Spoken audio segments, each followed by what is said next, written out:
할렐루야. 세상보다 크신 하나님께 예배하는 자마다 모든 문제의 해답을 얻게 하실 줄 믿습니다. 오늘 함께 선포하며 은혜의 문을 열겠습니다. 새로운 10년, 기적의 10년. 아멘. 우리는 새로운 10년, 기적의 10년을 열어갈 기적의 주역입니다. 사랑에는 위력이 나타납니다. 일평생 동안 사랑을 나눔으로 위력을 발휘하며 살았던 믿음의 사람들이 많습니다. 그 가운데 오직 사랑으로 세상을 개혁했던 믿음의 사람 한 사람을 소개하려고 합니다.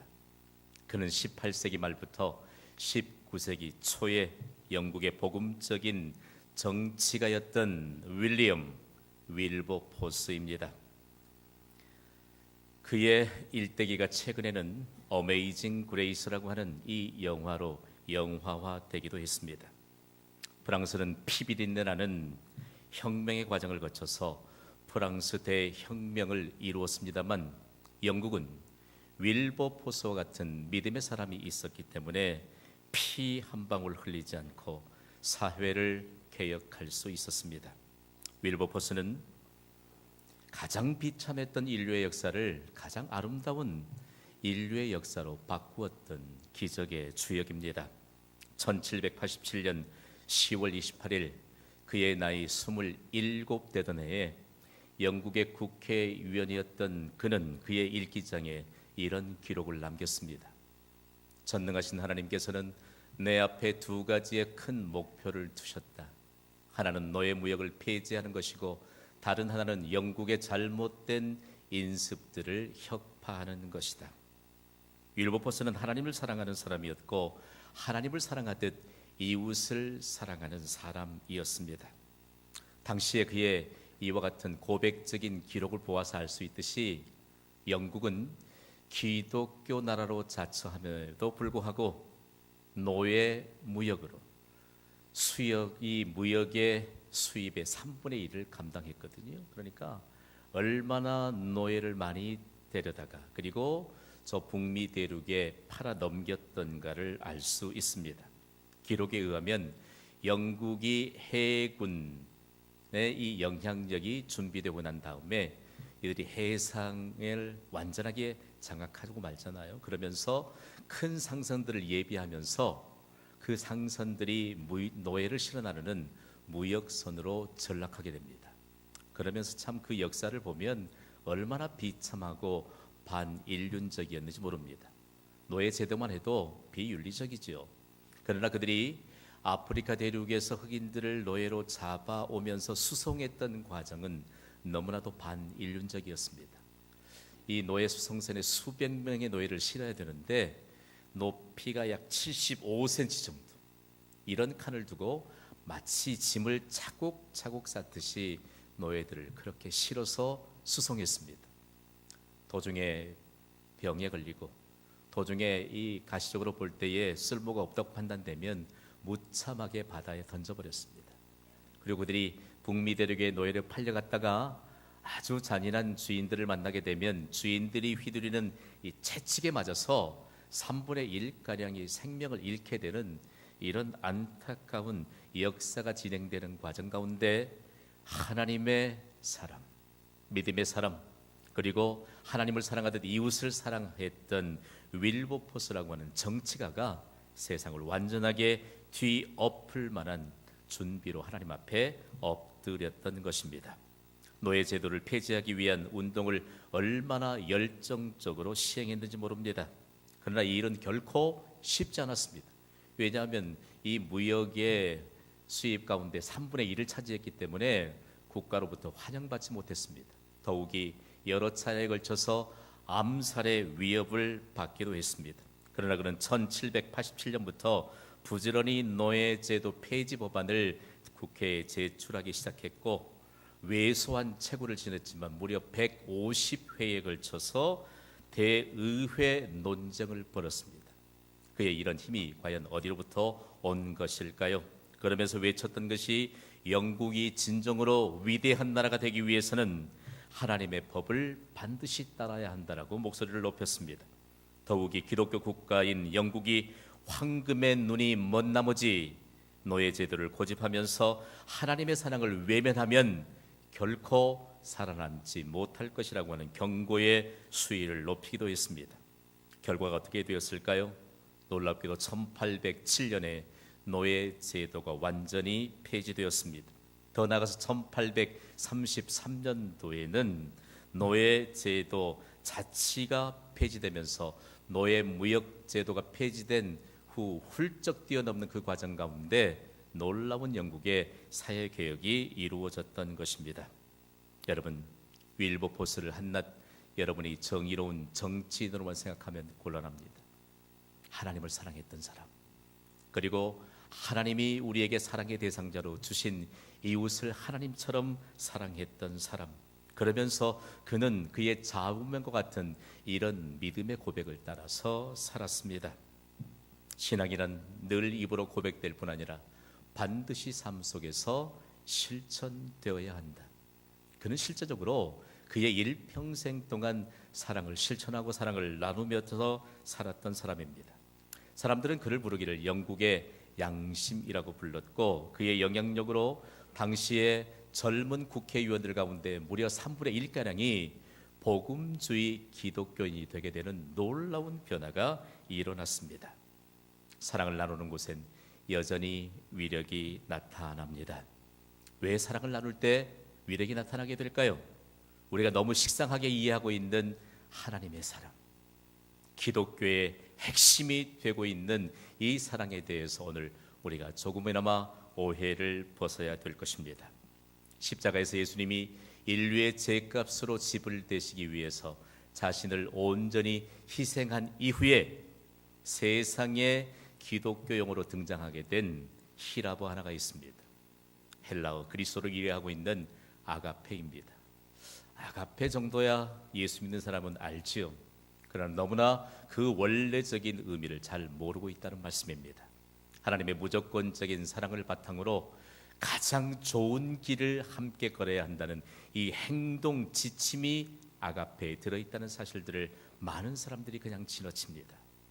여러분, 아가페는, 사랑은 가장 좋은 길을 함께 걷는 것입니다. 믿으시면 아멘 하시기 바랍니다. 가장 가까이 있는 분에게 함께 축복해요. 우리는 가장 좋은 길을 함께 걷습니다. 시작. 중요한 내용. 오늘날 교회가 존재하는 목적이 무엇이냐? 가장 좋은 길을 함께 걷도록 우리에게 무조건적인 사랑을 십자가에서 이루어 주셨는데, 보여주셨는데, 우리가 받은 이 아가페 무조건적인 하나님의 사랑에는 가장 좋은 길을 함께 가라고 하는 행동 지침이 포함되어 있고 요구된다는 사실입니다. 그러므로 이 사랑이 나누어지는 곳에 위력이 나타나게 되고, 이 사랑이 나누어지는 곳에 하나님의 기적이 나타납니다. 오늘 본문에는 에베소라고 하는 거대한 도시에 나타난 사랑의 위력에 대해서 증거하고 있습니다. 오늘 본문을 통해서 만나는 익숙한 한 사람이 있는데, 그 사람은 바로 사랑의 사도로 불리는 요한입니다. 요한은 누구보다도 예수님을 잘 알았던 사람입니다. 요한은 예수님 가장 가까이에서 예수님의 사역을 목격했던 사람입니다. 요한은 예수님 가장 가까이에서 배웠던 예수님의 제자입니다. 요한은 또한 예수님과 가장 가까이에서 동행하면서 예수님의 발자국이 움직이는 곳곳마다 무수한 기적이 일어났던 것을 목격했던 사람입니다. 더 중요한 것은 요한은 예수님의 이 공생의 기간 동안 늘 함께 있었고 예수님과 함께 가장 좋은 길을 걸었습니다. 예수님이 십자가에 매달려 죽으실 때도 가장 가까운 곳에 요한이 있었고, 예수님이 부활하신 이후에도 40일 동안 이 땅에 머무실 때도 그는 부활하신 예수님과 함께 가장 좋은 길을 걸었습니다. 요한을 이 정도 소개하면 우리의 가슴이 막 뛰어야 되잖아요. 그러면서 예수님의 사랑을 요한이 그대로 전수받은 것입니다. 평생 동안 요한은 수많은 사람들과 함께 가장 좋은 길을 걸으면서 아가페가 무엇인가, 그리고 아가페 사랑을 나누면서 나타난 기적이 무엇인가를 증거했던 사람입니다. 요한은 로마 제국의 이 식민지였던 아시아의 관문 가운데 아시아의 수도인 에베소라고 하는 거대한 도시에 머물면서 구체적으로 오늘날 우리가 받게 될 이 사랑에 대한 아주 찬란한 꽃을 피웠고 결실을 맺으면서 사랑의 위력에 관한 내용들을 온 대륙에 퍼뜨렸던 중요한 하나님의 메신저였습니다. 여러분 에베소를 가보셨나요? 에베소라고 하는 이 거대한 당시의 도시의 흔적을 따라서 가보면 혀를 내두를 정도입니다. 당시의 학자들의 차이가 있지만 현장에 가서 보았던 기록에 의하면 1세기 당시에도 30만 명에 육박하는 도시인들이 살고 있었다. 그러면 그 도시를 가져보면 얼마나 이 도시인들이 품격 있게 살았던지 당시에도 이 에베소에 사는 도시인들은 고품격 대중 목욕탕을 출입했습니다. 그곳에 입구에 들어가면 옷을 벗어서 걸어놓는 공간이 있었고 따라 들어가게 되면 그때 당시 어떻게 이 수증기를 유발시켜서 사우나를 즐길 수 있었을까? 그리고 마지막에 대중탕에서 몸을 푹 적신 다음에 그야말로 다시 옷을 차려입고 화려한 도시 에베소를 활보했던 당시의 유적들이 그렇게 남아 있습니다. 유수한 헬라의 철학자들 그리고 헬라 문화에 편승했던 지식인들이 그야말로 세웠던 셀수스라고 이름하는 도서관이 바로 위의 사진의 배경에 남아 있습니다. 어떻게 저 당시에 저런 품격 있는 도서관이 건립될 수 있었을까? 수많은 이 지식인들 그리고 말짱이들이 어떻게 거기서 모여서 계속해서 지식을 탐미할 수 있었을까? 조금 더 거슬러 내려가다 보면 로마 제국이 지배하던 모든 곳엔 원형극장이 세워지잖아요. 수만 명이 운집할 수 있는 원형극장도 저처럼 아주 웅장한 모습으로 보존되어 있습니다. 이런 곳이 바로 에베소입니다. 중요한 것, 에베소의 결론은 부족함이 없던 도시가 바로 에베소였다. 그러나 오늘 사도 요한이 기록했던 요한서신 가운데 맨 첫 번째 서신이던 요한 1서에는 이런 화려한 도시에도 한 가지 부족한 것이 있었다. 그들에겐 돈도 있고 그리고 화려함도 있고 그리고 그들이 자랑하던 그런 거대한 실제도 있었지만 함께 좋은 길을 걸어갈 수 있는 아가페는 없었다는 사실입니다. 그렇다면 그들이 어떤 길을 걸었던지 알 수 있잖아요. 당시의 에베소의 정황을 오늘 본문 12절은 이렇게 기록하고 있습니다. 함께 읽어봅니다. 시작. 가인같이 하지 말라. 그는 악한 자에게 속하여 그 아우를 죽였으니 어떤 이유로 죽였느냐? 자기의 행위는 악하고 그의 아우의 행위는 의로움이라. 아멘. 함께 선포하시지요. 가인을 따라하지 말라. 가인은 몹쓸 사람입니다. 가인은 악한 사람이기 때문에 가인을 따라해서는 안 된다. 오늘 말씀을 지금부터는 우리가 좀 귀담아 들으셔야 합니다. 어떻게 이 가인이 아담과 하와의 첫 번째 아들이 바로 가인이요 둘째 아들이 아벨인데 어떻게 이 가인의 악함이 드러나게 되었느냐? 하나님께 드리는 예배 현장에서 그의 악함이 드러났습니다. 하나님께 가인이 예물을 드리면서 예배할 때 하나님은 받지 않으셨습니다. 그러나 그의 아우인 아벨의 예물과 함께 드려진 예배는 기쁘게 받으셨습니다. 그 현장에서 가인은 몹시 분노를 일으켰고 그리고 시기하게 되었고 결국은 미움으로 가득 차게 되어서 그의 아우를 죽였습니다. 요즘 부모가 어린 아이들을 생명을 처참하게 빼앗아가는 이런 이 매스컴을 통해서 보도되는 뉴스들 마음 아프잖아요. 인류 역사의 처음 과정에 하나님 앞에서 그것도 예배하는 자들이 과연 무엇 때문에? 성경은 증거합니다. 가인은 하나님 앞에서 예배의 태도가 하나님이 받으시기에 합당한 태도가 아니었다. 그러므로 그에게 분노가 임하였고 미움이 임하였고 그리고 결국은 시기심이 불릴 때 일어나 그의 아우를 죽이게 되었습니다. 그래서 가인을 통해 성경이 우리에게 경고하는 메시지가 있는데 여러분 가끔 TV에서 위험한 동작을 방영하게 될 때 거기에 이런 경고 문구가 반드시 따라 붙잖아요. 절대로 따라하지 마십시오. 가인을 우리에게 보여주면서 절대로 가인을 따라서 살지 말라고 말씀합니다. 가인적인 요소를 가지고 사는 현대의 그리스도인도 있을 것이고, 또 하나님을 알지 못하는 자들이 무엇이든지 못할 일이 어디 있겠습니까? 가인적인 요소는 분노입니다. 시기입니다. 미움입니다.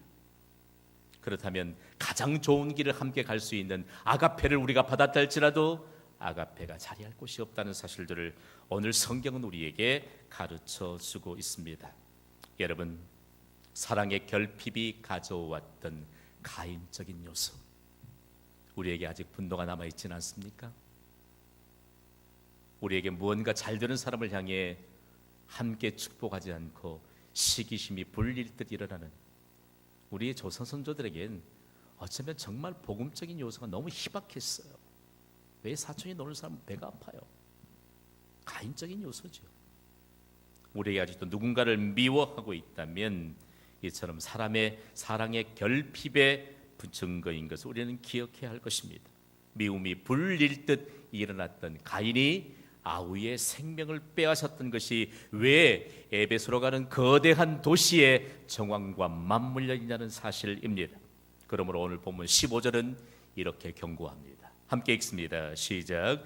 그 형제를 미워하는 자마다 살인하는 자니 살인하는 자마다 영생이 그 속에 거하지 아니하는 것을 너희가 아는 바라. 아멘. 어떻게 부족함이 없이 살았던, 번영의 가도를 달렸던 에베소에 살았던 도시인들이 사실상 부족함이 없는 것 같았으나 그 가운데 가장 좋은 길을 함께 갈 수 있는 아가페가 없었지만 실제적으로는 전부가 없었던 도시로 평가되고 있습니다. 여러분 마음속에 누군가 미워함이 있다면 그 미워하는 사람이 죽기를 바라는 것과 같다고 오늘 본문 15절이 경고합니다. 무서운 것입니다.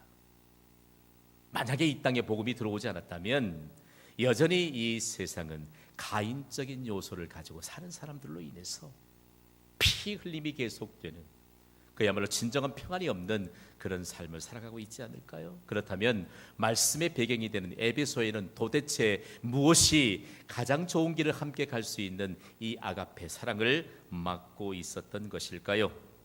에베소에는 세계 7대 불가사의라고도 하고 10대 불가사의라고 하는 아데미 신전이 있었습니다. 아데미 신전이 에베소에 사는 도시인들의 최고의 사랑거리였습니다. 그 아데미 신전이 몇 년 동안 지어졌느냐? 220년 동안 지어졌습니다. 사람의 눈을 멀게 하는, 그리고 하나님의 진노를 피할 수 없는 그 멸망의 길을 220년 동안 에베소에 사는 도시인들은 그렇게 함께 걸어갔던 것입니다. 여러분, 한 세대를 30년쯤 잤습니다. One generation. 220년이면 7세대가 지나갔잖아요. 7세대를 가장 좋은 길이 아닌 가장 하나님의 진노를 받아야 될 멸망의 길을 함께 걸어갔던 그 도시에 가장 좋은 길을 함께 걸어가는 아가페가 선포될 때 그 도시는 충격에 휩싸이게 되었습니다. 그들이 멸망의 길을, 하나님의 심판을 받을 그 길을 따라가면서 무엇을 했을까요? 그들은 번영이, 그리고 모든 일에 대한 번성이, 그리고 다산과 그리고 모든 것에 대한 이 공급이 그들이 섬기는 아데미에게 있다고 믿었습니다. 그 종교적인 기술로 그 거대한 220년 동안 지었던 그 신전에 가서 대낮부터 혼음을 일삼았던 것이 바로 아데미 신을 믿는 자들의 일상이었다는 말씀입니다. 결과는 역사가 증거하잖아요. 따라하겠습니다. 뇌물을 주고받는 것이 이곳에서 비롯됐다. 주의하세요. 가인적인 요소는 사람의 눈을 멀게 하는 뇌물, 그리고 우상 숭배를 범람하게 했는데, 과연 그들이 가장 자랑하면서 쾌락을 추구했던 아데미 신전으로 향했던 그들의 발걸음이 사도 요한과 같은 하나님의 사랑을 전달하고 나누어 주던 믿음의 사람 한 사람으로 인하여, 에베소에 세워진 교회를 섬기는 성도들로 인하여 이제는 그곳을 가지 않고 함께 가장 좋은 길을 걸어가는 사랑에 대한 증거자들이 되어가는 이 변화의 선상을 여러분 한번 기억해 보시기를 바랍니다. 그곳에는 사도 요한이 섬겼던 그 교회의 흔적이 남아 있습니다. 우리는 사도 요한이지만 그곳의 언어의 영향력을 따라서 사도 요한은 세인트 진으로 소개되고 있습니다. 이 세인트 진 이 처치가 언덕 위에 있습니다. 에베소 그 화려한 언덕 위에. 그러나 아데미 신전을 220년 동안 지었는데 그 흔적이 어디 있을까? 저 아래쪽에 보면 기둥 고작 몇 개 세워져 있어요.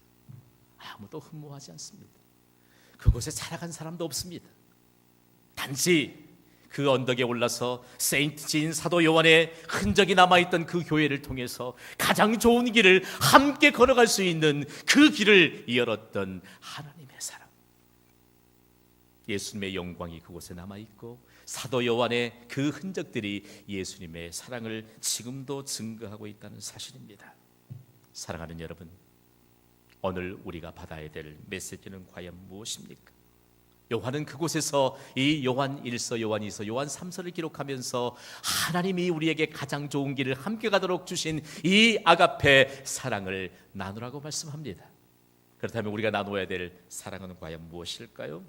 오늘 본문 요한일서 3장 18절의 증거를 함께 읽습니다. 시작. 자녀들아, 우리가 말과 혀로만 사랑하지 말고 행함과 진실함으로 하자. 아멘. 여러분, 조금 음주하는 분들의 특성을 좀 아시나요? 어젯밤에 약속을 철석같이 했던데 아데미 신전에 가서 흠뻑 취해 밤을 새고 오더니 오늘은 모르겠다는 겁니다. 모르쇠를 일관해. 말과 혀는 사랑의 결핍에 대한 증거로 그 지역에서 통했습니다. 사랑이 없는 사람들은, 함께 좋은 길을 가지 않는 사람들은 말뿐이구나, 혀뿐이구나. 그러나 아가페 함께 가장 좋은 길을 갈 수 있는 에베소 교회의 성도들은 어떤 증거를 남겼느냐? 바로 나눔의 바탕이 되는 행함과 진실함이 그 증거가 되었다는 말씀입니다. 우리에는 말과 혀로만이 아닌 행함과 진실함이 우리의 삶의 기저인 것을 여러분 믿습니까? 그러면서 우리가 사랑을 나누는 사람으로, 그렇다면 사랑을 나눌 때 도대체 이 사랑을 나눈다는 것이 무엇일까요? 여러분, 조금 친절한 것이 사랑일까요? 오해하신 것입니다. 조금 그저 가까이 다가가는 것이 사랑일까요? 오해하는 것입니다. 오늘 이 세를 살아가는 사람들이 가까이 다가오면 위험해요. 나에게 있는 것 송두리째 빼앗아가기 위해 의도적으로 접근하는 사람들이 있습니다. 그렇다면 우리가 사랑을 나눠야 되는데 사랑을 나누는 것은 무엇일까? 영어권에 사는 사람들은 사랑을 나누는 것이 바로 삶으로 증거하며 살아갑니다. 삶을 의미하는 life라고 하는 이 단어에 우리가 나눠야 될 것이 무엇인가를 명확하게 그들이 포함하고 있고 해석하고 있습니다. L-I-F-E. 이 네 개의 철자를 따라서 네 개의 단어를 통해서 우리가 나눠야 될 삶, 이것을 나누는 것이 바로 사랑이라고 그들은 가르치고 그대로 간직합니다. 첫 번째, L, 레이버입니다. 노동력을 나누어야 합니다. 우리가 가진 노동력을 나누게 될 때 기적이 일어나게 됩니다. 여러분, 육체적인 에너지를 나누시기를 바랍니다. 나누어야 합니다. 우리가 신앙생활을 자칫 오해할 수 있는 것이 내게 있는 이 육체적인 에너지를 나눌 때 하나님의 놀라운 기적이 일어납니다. 어디 곳인지 모두 다 적용되는 것입니다. 제가 대학 캠퍼스 복음화를 위해 섬기고 있잖아요. 학원 복음화협회 전국 중앙위원 회의가 있어서 서울에 있는 서대문 장로교회를 방문했다가 회의장으로 들어가는 도중에 화장실을 들려야 했습니다. 화장실 들어가다가 입구에서 그냥 가슴이 철컥 내려앉은 것 같은 충격을 받았습니다. 화장실 바로 입구에 그 교회 여성 성도분 한 분의 사진이 걸려있는 너무 아름다운 모습이에요.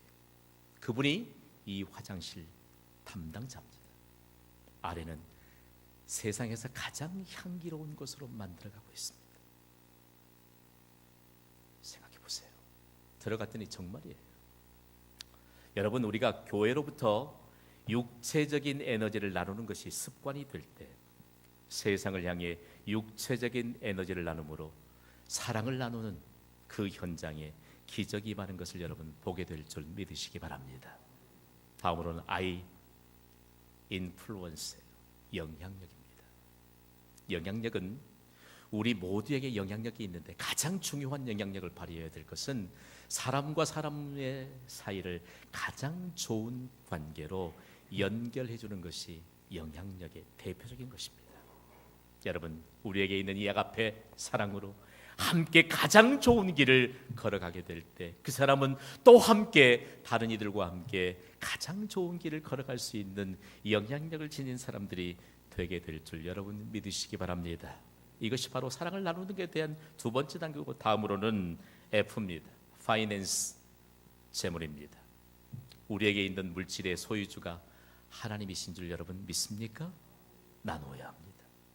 에베소에 사는 도시인들이 그 아데미 신전엔 모든 물질을 갖다 신에게 바치는 것 같으나 실상은 그곳에 가면 쾌락을 누릴 수 있는 곳이기 때문에 아낌없이 그곳에 갖다 부었습니다. 그러나 수평적으로 사람들과 나누지 않았습니다. 그래서 오늘 보면 17절은 이렇게 증거합니다. 읽습니다. 시작. 누가 이 세상의 재물을 가지고 형제의 궁핍함을 보고도 도와줄 마음을 닫으면 하나님의 사랑이 어찌 그 속에 거하겠느냐. 아멘. 오늘 본문을요, 이 당시에 예배소로 가는 이 최대의 도시의 정황들을 파헤치면서 함께 해석하면 얼마나 이 말씀에 대한 이 능력과 힘이 그곳으로부터 임하였는지를 알 수 있습니다. 마지막으로는 엑스퍼티스, 바로 전문적인 지식입니다. 그리고 전문적인 재능입니다. 우리에게는 다 전문적인 지식과 재능이 있습니다. 나누십시오. 여러분, 스펙을 쌓기 위해서만 토익 공부를, 토플 공부를 하셨다면 이제는 나누세요. 나누세요. 여러분, 그동안 스펙을 쌓기 위해서 무구한 세월을 거치면서 준비했던 그런 것 다 나누셔야 해요. 사도 요한의 영향력으로 그 지역의, 아시아 지역에 교회가 많이 세워졌는데 그 지역에서 섬겼던 1세기에서 3세기 사이를 섬겼던 성도들을 초대교회 성도들이라고 부릅니다. 그들은 사도 요한의 영향을 받아서 이런 유행처럼 번져가는 믿음의 고백으로 살았거든요. 함께 읽어볼까요? 시작. 우리는 서로 사랑함으로 날마다 천국을 경험한다. 아멘. 그러므로는 결론적으로 이런 메시지를 받습니다. 다 함께 선포하시죠. 시작. 사랑을 나눔으로 기적의 현장이 되게 하라. 아멘. 사랑은 나의 삶을 나누는 것입니다. 지금 이 시대는 여러 가지 많이 부족한 것 같으나 사랑이 결핍된 시대입니다. 얼마 전 서울의 한 초등학교에 일어난 사건을 여러분이 아시는지 모르겠습니다. 한 남학생과 한 여학생이 너무 친하게 지냈는데 어느 날 갑자기 의견 충돌이 있어서 심하게 다투었습니다. 이 남학생이 너무 분노가 치밀어서 이 여학생을 그냥 떠밀어 버렸습니다. 그랬더니 맨바닥에 나뒹굴면서 울고 있었습니다. 우리 같으면 손을 잡아 일으킬 텐데 이 남학생이 재빨리 취했던 행동이 뭔지 아세요? 좌우로 사방을 두리번거리면서 CCTV 감시 카메라가 있는지를 확인하더래요. 이것이 지금 우리가 사는 세상입니다. 여러분, 우리는 지금 무엇을 나누고 있습니까? 가장 좋은 길을 함께 걸어주셨던 예수님의 그 크신 사랑, 그 크신 사랑은 우리에게 안겨주시면서 우리의 자신의 삶을 나누는 것이 사랑이라고 말씀합니다. 그리고 누구든지 나와 함께 가장 좋은 길을 함께 가는 곳이 사랑을 나누는 현장이요, 그곳이 바로 기적의 현장이 될 것이라고 말씀합니다. 누구와 함께 가장 좋은 길을 걸어가야 할까요? 잠시 기도하겠습니다. 반주가 진행되는 동안 여러분이 이미 받으신 잠재적 신자 카드를 꺼내십시오. 그리고 여러분의 의자 앞에 꼽혀 있는 잠재적 신자 작전 카드를 꺼내십시오. 오늘 이곳에서 하나님이 주시거든, 하나님 나와 가장 좋은 길을 함께 갈 수 있는 잠재적 신자의 이름을 거기에 적으면 뒷장은 그대로 복사가 됩니다. 여러분이 적어 오셨다면 교회의 제출령을 헌금 시간에 헌금 주머니에 넣어주시면 중보기도 사역팀에서 쉬지 않고 기도할 것입니다. 결국은 우리와 함께 가장 좋은 길을 걸어가게 될 것입니다. 오늘 우리 잠재적 신자를 작정하고 잠재적 신자의 이름을 나지막하게 부르며 잠시 그와 함께 가장 좋은 길을 걸어가도록, 그리고 그와 함께 걸어가는 그 현장이 기적의 현장이 되도록 우리 함께 기도하겠습니다.